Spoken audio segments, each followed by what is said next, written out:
Hey guys. Hey guys. We're back with another sci-fi review, this time reviewing the sci-fi original series Aftermath, the series premiere of Aftermath, titled RVL 6768. If you haven't seen it yet and you want to avoid any spoilers, skip this video and come back later because everything we say from this point forward is going to be a spoiler.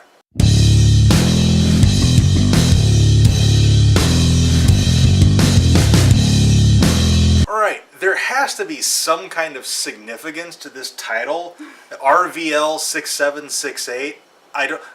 Is that the license plate number of the RV or something? I don't know. There's got to be something significant about it, though. Yeah, there's got to be. But I didn't know the title until like right now, so because I don't pay attention to these things. So I wasn't looking for it while watching.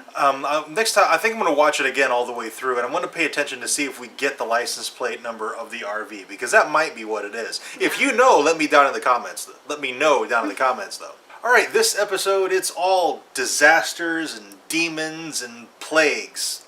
Yeah. Oh my. It's just like batshit crazy. Yeah. Oh my god. It's almost like they've taken every end days myth from every civilization ever, and it's all happening. Yeah. Like all the weather at once. Like there's a hurricane and a earthquake all happening simultaneously, dropping fish and snakes in people's yards and car parts. And car parts. Like it's just everything that could go wrong is going wrong.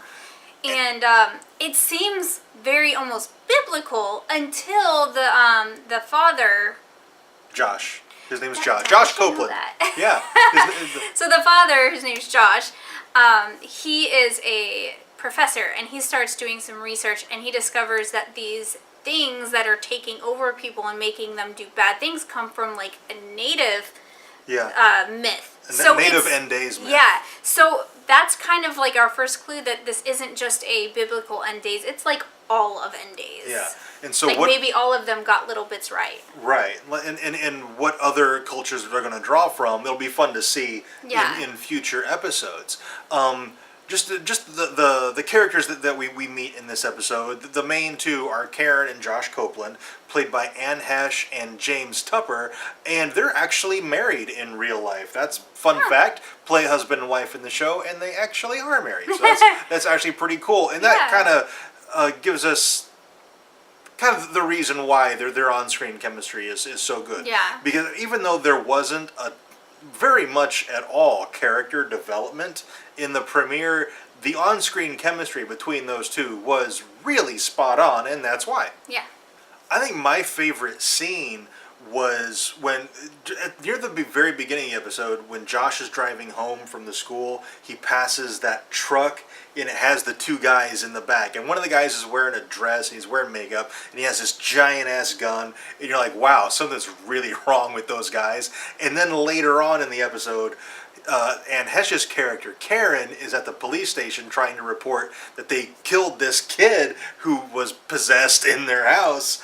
And she gets to the police station, and those guys are there in jail. Yeah, and nobody else is around. Yeah, so I like that callback. I'm like, oh, I know those guys from earlier. And I really like that. And that was kind of our first introduction to the Feverheads, I think they're called. This is probably the coolest aspect of this apocalypse is the Feverheads. Yeah. Because they're not zombies. They've got a sickness, the main symptom of which is a bloody mouth.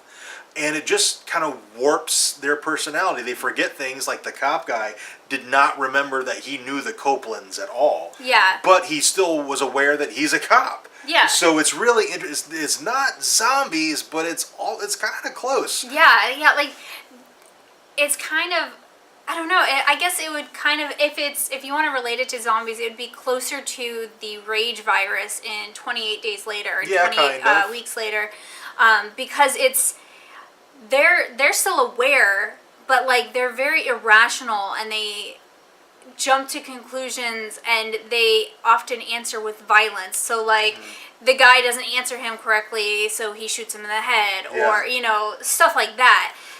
Like they were at this restaurant and they killed the owners of the restaurant because they weren't following the health code. Yeah. So it just like this jumping violence is always the answer, and like it just I like this episode so much I'm really excited to see where the story goes. Yeah. One of the things that it looks like they might try to do, and I really kind of hope they don't, is Josh. He's a historian, archaeologist, And religion. religion, like professor of all these things. I really hope they don't go the route of he's trying to figure out how to stop the apocalypse. We've seen things like that before. Well, Z Nation's almost doing that by looking for the cure for the zombie virus.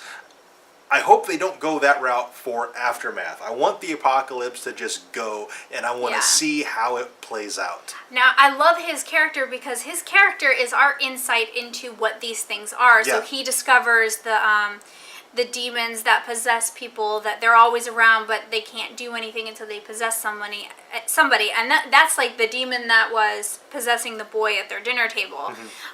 So he figured that out. So I like his character because his character is our inside track to what's all going on. And it, like he said earlier, it'll be really interesting to see what other apocalyptic traits they pull from other cultures and bring in, and him telling it. So I like his character for that role.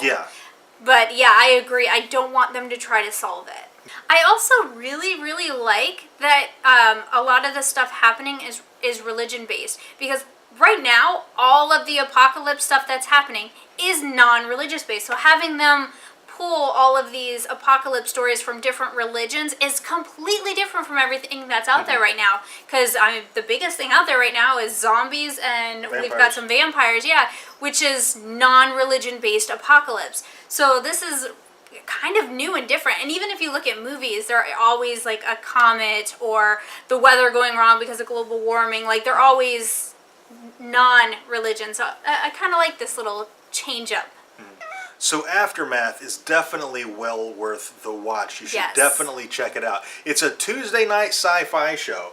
And coming up, we're going to get another Tuesday night sci-fi show called Channel Zero. It looks creepy. It looks terrifying. It looks absolutely terrifying. We're really excited for that. We will also add that to our Wednesday review videos. We might be biting off a little more than we can chew. We hadn't planned on doing this many videos per week. We're going to do our best, though. So hopefully you guys stick with us. We're really excited. Syfy's got some great stuff going. Television in general is fantastic this fall. Oh my God. There's a lot of great stuff. Or a lot of stuff that looks really great that's coming out this fall. Like Supergirl's coming back. Westworld is starting up real soon. The Walking Dead is coming back. There's a lot of television this fall to look forward to, and we're going to review as much of it as we can. Alright, I think that's pretty much it for this video. If you have anything to add, let us know down in the comments. Also, if you enjoyed this review, and we really hope you did, tell us by dropping a like on it and subscribe for more reviews. And thank you very much for watching, and we'll see you next time.